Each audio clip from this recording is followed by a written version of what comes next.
It was 98, and I was on my way home from a camping trip that I went on with some old friends of mine, and I couldn't wait to get home and tell my kids all about all the animals that I saw. There was a long drive ahead of me though, and I got comfortable in my car with some music playing. In no time it had started to get dark out, which normally wouldn't have been an issue for me. I loved driving at night. But when my car decided to die on me around the halfway point on my drive, I immediately began to regret my decision of taking the back and side roads home. The last car that I saw driving on the road I was on had been about 45 minutes before I broke down, so right away I knew that I would be waiting a little while for any chance of anyone stopping to help. Thankfully, it wasn't the battery in my car that died, so I managed to keep it on and listen to some music and had my flashers on to flag down anybody that happened to drive by. Sadly, I found out that night the road I was on was the one less traveled apparently, because I didn't see a car until the next day, and by then I had gotten myself into a pretty bad spot. You see, as time dragged on through the night, I tried to relax as I waited, but I couldn't just sit there. So with hardly any knowledge about cars, I made the dumb decision of getting out of my car to see if I could find anything wrong under the hood. As soon as I stepped out of the car, I realized how truly dark it was when I wasn't focusing on what the headlights were illuminating in front of my car. I had to take a second to let my eyes adjust a little bit before making my way over to the hood and opening it up, and as soon as I did, I realized I wasn't going to be able to see much of anything. That's when the silence set in. Now, I had just come from camping in the middle of the woods, but somehow that was the quietest the woods around me had been during that entire trip. My stomach turned, and I could feel that something was off. Chills ran down the back of my neck as I began to feel like something was watching me from beyond the trees. I looked around as I made my way back into the car after giving up hope of figuring out what was wrong with my car. And let me tell you, as soon as I got back into the car and locked the door, I immediately felt safer. As I sat there and continued watching with the hope that someone would come along soon to help me out, I gave myself time to calm down and then even started to laugh at how much I had freaked out because I realized there was probably nothing out there. It was most likely just my head playing tricks on me. I mean, no one wants to be out in the middle of nowhere by themselves if they didn't plan for it. An hour and a half passed and I just sat in the car waiting for help, and by that point, it had been about 6 hours since I had used the bathroom, so I had to go relieve myself.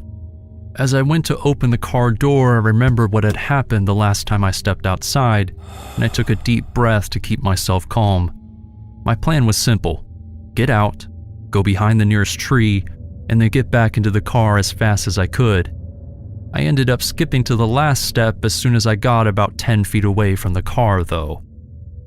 As I stepped away from the road and into the dark woods, I got ready to do my business when I suddenly heard the sound of a twig or branch snapping come from behind me. My posture stiffened up and my eyes widened as I came to the realization that I wasn't alone out there. I knew I couldn't wait any longer and quickly sprinted to my car, and as soon as I started moving, I heard the sound of something running after me. I got to the car and opened the door as fast as I could, making it inside just in the nick of time. As the door slammed shut behind me, I felt the car shake as the full weight of a mountain lion slammed up against the side of it. It scratched at the door for a couple of seconds and let out a couple of menacing growls as I caught my breath inside the safety of my vehicle. Eventually, the big cat ended up heading back into the woods, but it didn't go very far. It wasn't until the early hours of the next morning that another car actually came down the road and managed to stop. He didn't dare get out of his vehicle though, as we could both see the lion still sitting in a low-hanging branch just beyond the tree line. After figuring out the best course of action, we decided to throw my car into neutral and had him slowly push it down the road using the bumper of his car. After making it a safe enough distance, the kind man let me hop in his car and drove me to a nearby gas station, where I called my wife and asked her to come to pick me up, and then a tow truck for my car.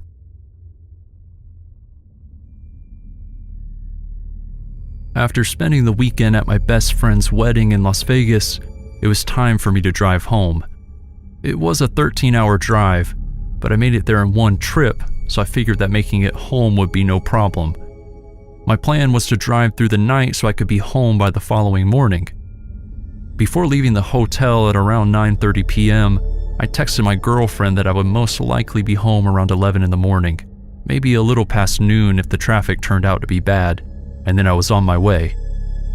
I made it about 20 minutes out of Vegas and was stopped at a four-way intersection, and from there I could see a strange reflector flashing along the side of the road up ahead of me. And as I pulled forward and got closer to the reflector, I realized that I was seeing a small strip of reflective tape that was attached to the back of a young kid's backpack.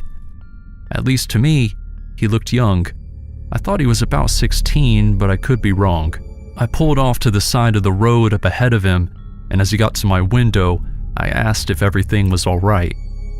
He told me that his girlfriend had just broken up with him and dumped him on the side of the road after they got into a fight.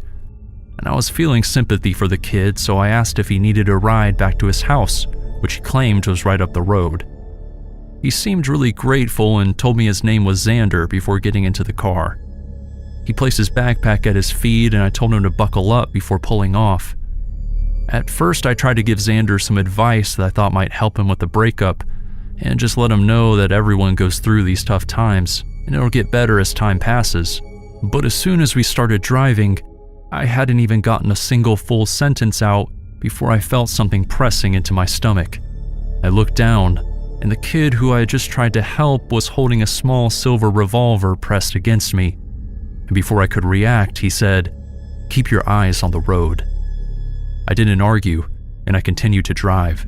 Xander started giving me directions where to go, and I remember him telling me that we were going to take a dirt road that was coming up, but we had to look real close for the entrance because of how dark it was outside. Once we got there, he had me drive for more than an hour down the off-road path into the desert. The entire time I tried talking the kid down and tried to humanize myself more by telling him I had a family to hopefully make him feel bad about what was happening. That didn't work though, and when he told me to stop the car, I could practically feel my heart stop. I thought I was about to die, but it turned out Xander wasn't interested in hurting me. He just wanted my car, my phone, and anything else I had on me, including my shoes. And after taking what he wanted, he forced me out of the car and drove off. I'll never forget the feeling of being stuck in the middle of the cold desert alone at night. I don't think I'll ever feel that lost again. All I could do at that point was walk back the way that we had come and hope that I made it. It took me 8 hours of walking before I made it back to the main road, and by that point, the sun was on its way up. I tried to flag down any car that I could as they passed by, but no one was stopping for me. And now I know why. You can't trust anyone, no matter how innocent they seem. I eventually made it to a diner where I was able to make a couple of phone calls, including one to the police in hopes that they could find my car. That never ended up happening though.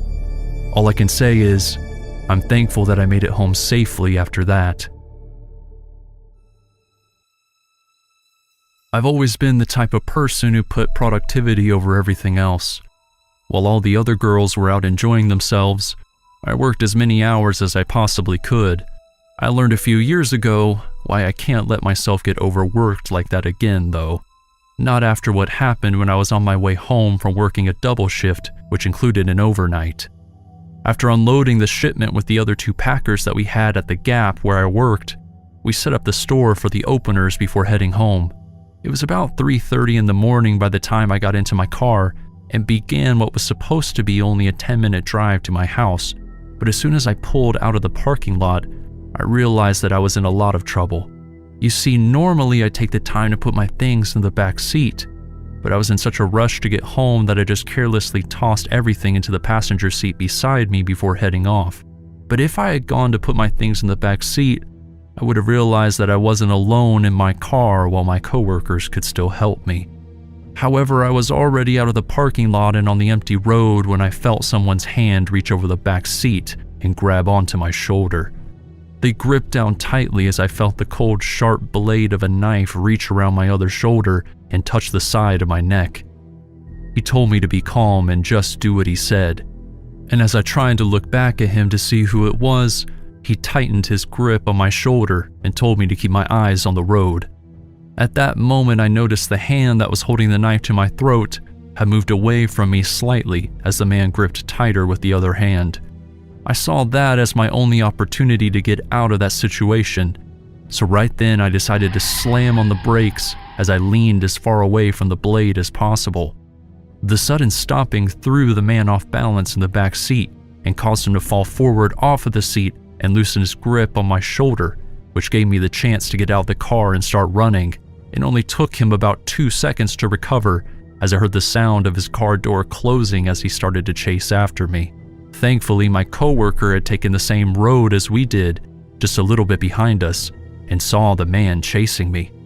I hopped into my coworker's car and locked the door, and once the man who tried to attack me realized I was out of reach, he returned to my car, hopped into the driver's seat, and drove off. We drove to the police station and filed a report before my coworker kindly dropped me off at my parents' house where I spent the night. I was too afraid to go home and be by myself that night, considering what happened. It wasn't my first time ever going to Mexico, but it was my first time driving there. And honestly, I thought the most nerve-wracking part of the entire trip would be getting through the border. It wasn't that I was doing anything wrong, but I've always been nervous around people with guns, especially in situations like that where they ask you questions.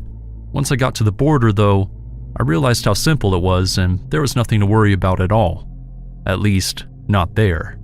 I made it across the border and toward the resort that I was going to be staying at, which was about 4 hours away from the border. And honestly, the first hour of the drive was really nice because it was during the sunset hours and everything around me was just painted with this nice orange-reddish hue. However, when it got dark, it got pretty creepy at points. It was really interesting how some portions of the drive were very well lit with a lot of street lights, and then other parts would just be in total darkness with hardly any lighting at all. But honestly, the scariest part was when I got about 2.5 hours into the drive. I was making my way down one of the darker portions of the road, and as I looked into the distance, I could see the reflection of my headlights hitting the taillights of parked cars that had been turned off. I continued to drive forward as I thought there were just people parked on the side of the road for some reason. But I really wish I had stopped right then and there, because as I continued to drive forward past the parked cars, I noticed them turn on and pull out onto the road behind me. I tried to stay calm as I continued to drive forward, but I didn't make it far before I was forced to stop by 2 cars parked horizontally across the entire street. The 2 cars that were following me stopped behind me, and multiple men got out of each one. Right away, I noticed the guns that they were all carrying, as one of them gently tapped on the window of my truck. I rolled it down, and at first in Spanish, but followed by broken English, the man told me that for my safety, I needed to get out of my truck to pay a toll. I didn't know what to do, but when I hesitated, he repeated the same thing in English before trying to open the door of my truck. After a second of hesitation, I ended up getting out of my truck because I figured it was definitely safer this way, and I got ready to give the man my wallet so he could take as much money as he needed. But before I knew it, one of the guys was getting into my truck and began maneuvering it around us and the 2 cars behind us before driving off. I looked back at the one man that I was talking to, and he just had a smile on his face with his hand out as if he still expected money. I dropped my arms in defeat, which they took as a sign of disrespect or possibly a threat, because the man in front of me quickly dragged me to the ground and began kicking me. He and his friends then took my wallet, uttered a few phrases in Spanish, and then all of the cars drove off in 2 separate directions. I was found walking along the side of the road by the Mexican authorities later that day, who brought me to the station and then to my resort. I decided to fly back home after my vacation, though I was so shaken up I didn't really have any time to relax. Everyone I've talked to about it has claimed it was definitely the cartel, because they need as many trucks as they can get their hands on. If I had been in a car, they might have just taken my money, according to a few people who have had similar experiences. I had just finished a night out of drinking with some friends in the city and was getting ready to head back to my apartment in Jersey when I went to catch a cab. I walked out of the bar and stood on the side of the road for about 2 minutes before one of the passing taxis actually pulled over for me. I noticed that the sign on top of his car that said taxi wasn't lit up like it usually was, and the car seemed to be a bit off color. But I just figured it was dark and I was a little bit drunk, so there was nothing wrong with it. I got into the cab and told the driver where I needed to go, and the guy looked back at me and smiled as he said, "That'll be just fine." I was confused by that, but I once again just chalked it up to being a late night. I shut the door as I pulled myself into the taxi, and before I knew it, we were off. Now, even though I didn't live in the city, I visited all the time and I knew the route back to my apartment from that area pretty well. So when we started heading toward the George Washington Bridge, I was really confused. I leaned forward in my seat and tried to explain to the driver that we were going the wrong way and asked him if he was trying to run up the meter. And when I went to look at the meter, I couldn't see it, which immediately made me suspicious. I'll never forget that weird, creepy smile on the driver's face when I asked him what was going on. And when I asked if he was even a real cab driver, he chuckled a little bit. I sat back in my seat and began freaking out as we continued to head toward the bridge that would take us out of the city. I looked around and decided my best bet would be to make a run for it. But when I went to open the door, I realized that the child lock mechanism had been activated and I couldn't open the door from the inside. I began freaking out and screaming through the screen that separated the front and the back seat at the driver, which only seemed to make him happier. And I'll never forget what he said to me as we made our way onto the bridge. "I just give up now," he said as he looked back at me through the rearview mirror. I wasn't ready for that though, and thankfully there was a bit of traffic on our side of the bridge, which gave me the perfect opportunity to try one last thing. As the car slowed down in the traffic, I began to elbow the window as hard as I could, and when that didn't work, I decided to lay down in the seat and use my feet to kick it out. After 2 kicks, the third finally shattered the glass and I quickly sat up. The driver began to panic and threw the car into park and started to get out as I wiggled my way out of the window and onto the bridge. The driver chased me for a second, but as soon as I saw a cop car in the mix of cars behind us, I immediately knew it was safe. I ran over to the officer and explained that the man had tried to kidnap me and wasn't a real taxi, at which point the man tried to flee. But we were on a bridge, so there was really no place for him to go, and the police arrested him within a couple of minutes. After that, I was put into a real taxi, which the police called for to take me home. I'll definitely be warier with the taxis I use from now on.